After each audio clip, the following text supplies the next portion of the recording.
Welcome to the ICOACHKIDS Spotlight series. We'll be joined by world-leading coaches, researchers and practitioners sharing their expert insights. All of these insights are to help us in our mission to champion sport policy, education and practice that puts kids first. Be sure to join us at ICOACHKIDS.org to learn, coach and connect. So let's dive in.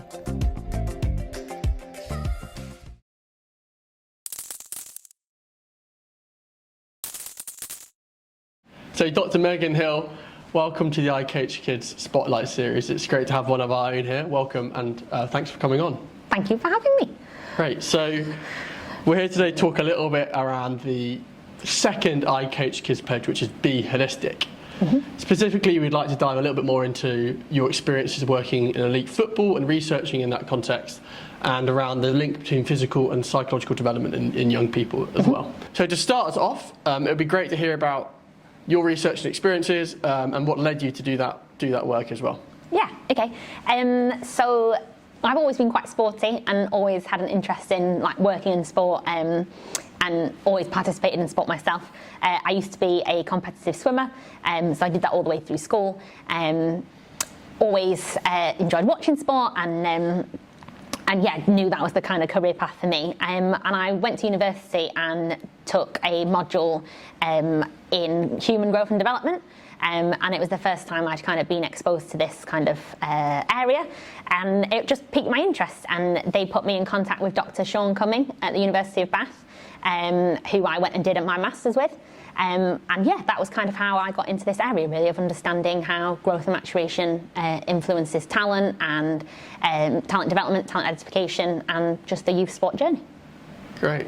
So what's some of the recent work that you've done in this area, both practically and research as well? Yeah, so I did my master's at the University of Bath with Sean, and I started my PhD with Southampton Football Club as a kind of academy researcher looking at how growth and maturation affects talent identification, talent development, coaches' perceptions, management and experience of looking after these age groups. I worked there for 4 years looking at how complex this area can be and how just human growth and development, which all children will eventually go through, impacts performance, potential, and all those kind of things. So I've done a little bit of work around the relative age effect and selection biases into academy, both relative age and maturation selection biases. And then I got really interested in how, once those players were inside the academy and selected in, at Southampton we found a relative age bias towards Q1 born players, so those players born September, October and November. And we also found a maturity selection bias, so the majority of players within the academy tended to be early maturing, so advanced maturation compared to their peers. So what that means is they were taller, bigger, faster, stronger than those on-time or late maturing players. We had this academy that was kind of jam-packed with September, October, November borns and early maturing athletes. And then once they were inside the academy, I was interested in how that continued, how that advanced maturation and advanced age continued to affect their talent journey and the coaches' experiences of that. And we found that those players that were early maturing, so biologically advanced for their age, were continually graded as higher performers than later maturing players. So an average age group coach, if we took their team and we split them in half and took the early maturing and the late maturing, the early maturing players were generally always graded with a higher performance grade, which I found really interesting. And obviously that has implications for selection and release decisions, because if those grades, if they're being given higher grades, they're more likely to be retained within the academy. And then we found a dip within the growth spurt. So when a player was going through peak height velocity or their biggest change in growth, that adolescent growth spurt, they tended to dip in performance. So we found this V in a graph. So pre-growth spurt, they had a grade here from their coach. When they went into their growth spurt, their grade came down. And post-growth spurt, it came back up again. So that has implications for, again, selection and release decisions if a coach is looking at their players and a player's going through their growth spurt. and they're in that performance dip, it's really important for them not to be released because of that growth-related dip in performance. And I've done a little bit of work around biobanding, which is where you group players in terms of their maturity status rather than their chronological age. So to try and mitigate some of these problems in individual differences in biological maturation, where an age group coach is faced with a squad where there's, a real difference in biological maturity, where the oldest biological player may be 5 or 6 years ahead biologically than the youngest in the team, and the challenges that coach can then face. Great, thank you. Such good insight. So I think we'll probably dive into a few of those bits in a bit more detail soon. But I wonder if we could just start off with a real brief, quick summary of some of the key terms that you've talked about and that we might talk about in this area, or this topic area particularly. Yeah. Because it seems like there's some confusion around terms sometimes, and actually it's really important for coaches to be clear on that. So maybe we could just pick some terms out that you think are really important and clear for coaches to be a real quick summary for us. Yeah, no problem. So there's some real kind of misconceptions in this area between using the terms interchangeably when they're actually quite different. So relative age, as I've said, is defined by your birthday, so where you're born in the calendar year. So as I say, September, October, November would be a Q1. I'm born in April, so I'd be a Q3 born in the year. And that obviously depends with where the cut-offs are. So in academy football, it's September to July, like the school year is. So that relative age is just your birth date in the year. So there's nothing a player can do about that. It's just when they're born and what category they're categorised in. Biological maturation is very different. So biological maturation is just progression towards the adult state. So everybody's going to go through that. People go through that at very different times. Some people go through that earlier, some people go through that later, and also at different tempos, different speeds. So some people will go through that quite quickly, and others, can take a long time to get to the adult state. And there's individual differences within that. So within the whole team, you'll have players going through that in advance of some of their friends, and some of them going through it much later. So that's biological maturation. Growth is just, generally it's just an increase or change in size of something, so leg length, arm length, general height. But what I'm particularly interested in is the adolescent growth spurt. So there's a term called peak height velocity, which is when there's the biggest rate of change in growth. So I think most people will be able to kind of picture that adolescent growth spurt when children really increase in size quite quickly, and I'm interested in how that affects performance and coaches' perceptions of players. Great, nice and clear, thank you. So kind of these terms and this area is something that often is talked about in high performance or talent development settings. Yeah. What could coaches across the youth sport landscape kind of learn from these areas in their practice? And is it really relevant to all coaches? Yeah, absolutely. So it's definitely a developed research area within elite sport particularly. There's lots of work being done across football academies. There's some work being done in ballet, gymnastics, and lots of sports are looking at this from various different angles. So trying to reduce injury or increase talent identification processes, improve talent identification processes. So there's lots of work going on in the kind of elite space. But yeah, absolutely, in grassroots and more recreational sport, there's definitely a place for this work. So as I say, I used to be a competitive swimmer, and I was a late developer. So I had my adolescent growth spurt after most of my friends. I was quite small for my age, and stood on the block as a grassroots, very much recreational swimmer at a competition. Most of the other girls were much taller, bigger, faster and stronger than me, and it's quite disheartening as a very competitive person to realise that you're at a disadvantage because of your size. So a lot of my coaches and my parents were very supportive in saying, have some patience, you'll eventually grow and you'll be able to catch up. But in terms of keeping children in sport, I think this area is really important to prevent adolescent dropout. If children are educated and parents are educated and grassroots coaches are educated on these normal biological processes that children are going through, we'll be able to keep some of those late developers in sport and keep them motivated and inspired to carry on participating.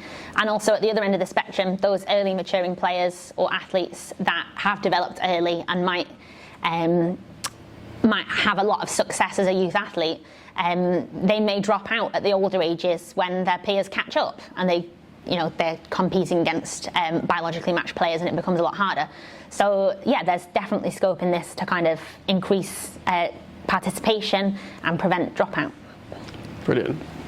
So far we've talked about a lot of these physical aspects of development, and in this Spotlight series we're here to talk about Be Holistic. So let's move on to that a little bit more and talk about the psychological side, because some of your really interesting work that you started to look at the links between physical and psychological development, which is really interesting when we talk about holistic, because often we talk about holistic when we often talk about traditional sports, so too focus on the physical side of stuff. Yeah. But there's clearly some links between this, and actually when we talk about holistic, it's really important for us to consider all the parts, and sometimes that means we shouldn't even ignore the physical, right? Yeah. It'd be really interesting to hear about your work in that area. Yeah, perfect. So I did some work during my PhD with the psychology team down at Southampton Football Club. So Amy Spencer was the psychologist down there, and we worked together on a project and wrote a paper on the link between physical maturation and psychological maturation, and how we can better develop the players by looking at both of those things together. So together we looked at the 12 to 16s, which is where kind of adolescence takes place, and these complications and complexities arise.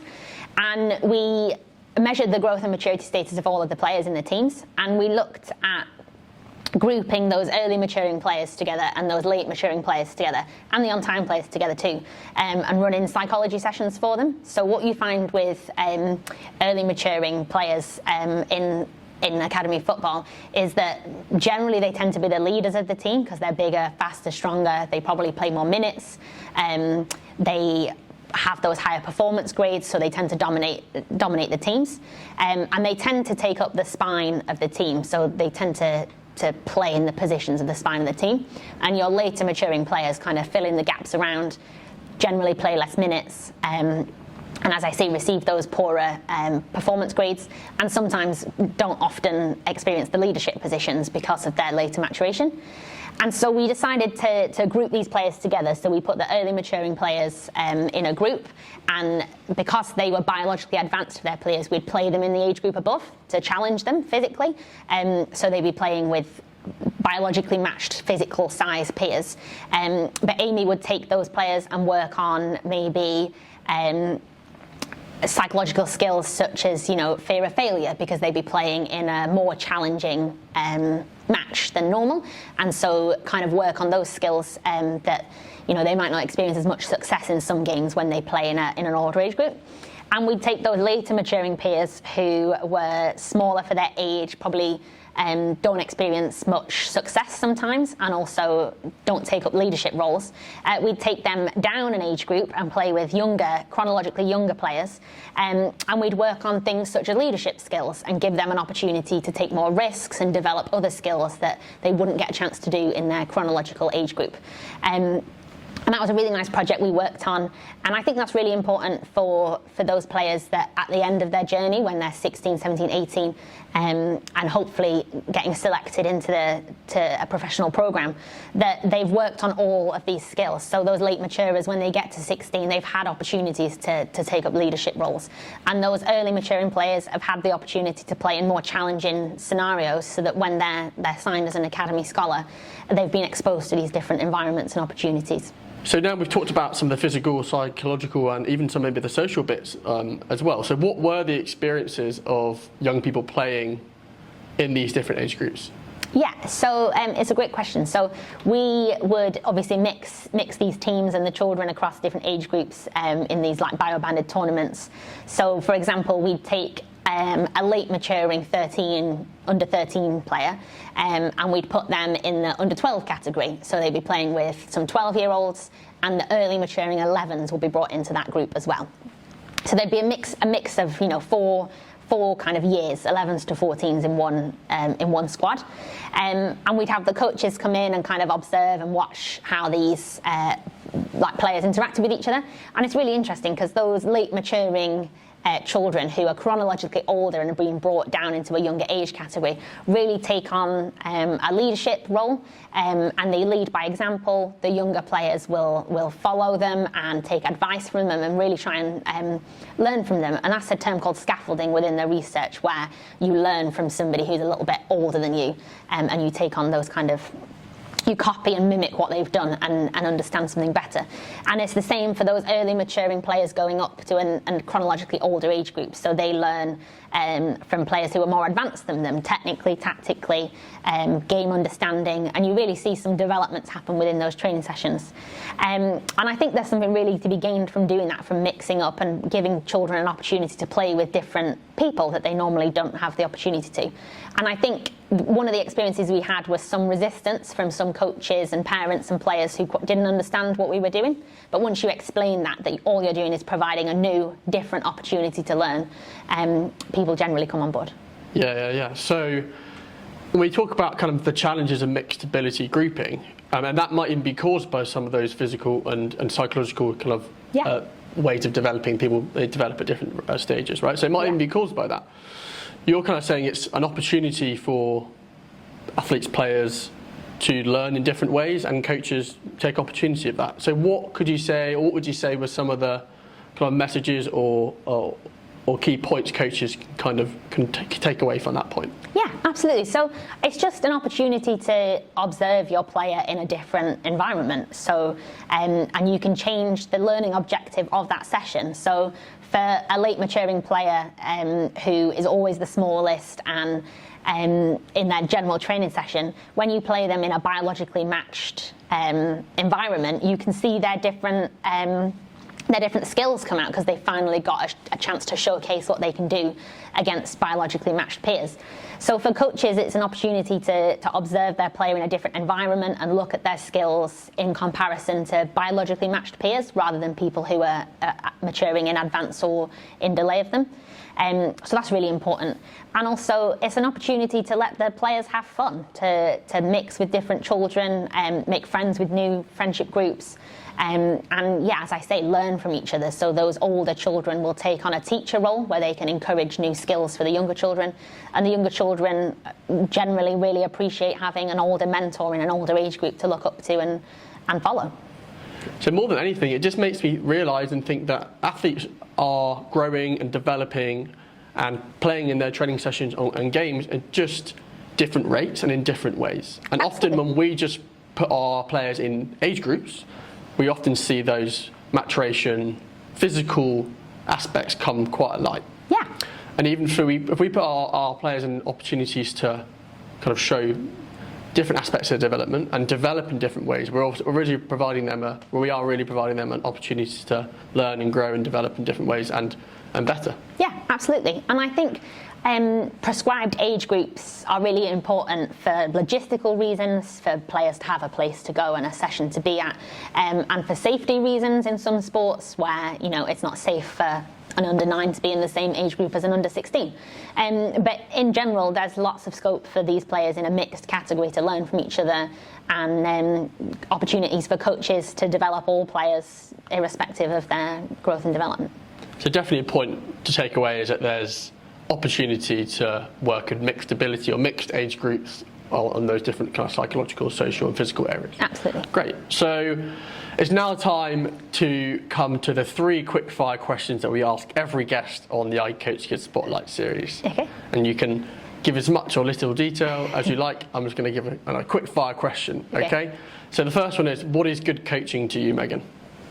I think good coaching to me would be a coach who is open-minded to new methods and new kind of training tools, and someone who encourages all of their players to develop irrespective of their growth and maturation. So those little players, your younger chronological players, I think every athlete or player deserves an opportunity to develop to their highest potential.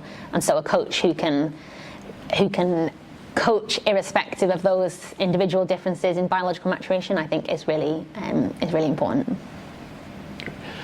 So what is one thing you would change about youth sport to make the experience better for young people? I think coming from a kind of elite background, I think the early sports specialisation for lots of sports, and also the desire to compete at such a young age, I think is important, but also it exacerbates these issues in adolescent growth and maturation, where your early maturing Q1s tend to experience more success at the younger age groups.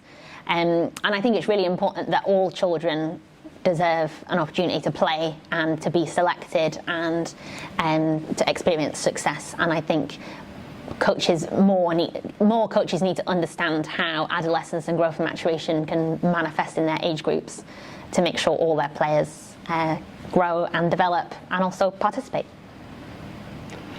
And final question. Okay. What is the biggest difference you've experienced in sport and sport coaching since you've kind of first started? Yeah, I think there's definitely more awareness now. It's become more of a topic that coaches are interested in, and there's lots more sports looking at this from lots of different angles. There's lots of great work being done about injury in adolescence, training load, and selection and talent identification. But I think, as you said at the beginning, that's more in the elite space. So I think that's great. There's lots of work being done in the kind of top level of youth sport. I think it would be nice if that could trickle down to more grassroots community sport. But yeah, the improvement in the elite kind of research area and knowledge, and how many coaches and academies are looking at this, has definitely improved since I started. Great, thank you very much. Really interesting to hear your 3 quick fire questions. And that's all. So thank you very much for coming on, Megan. It was great to have you.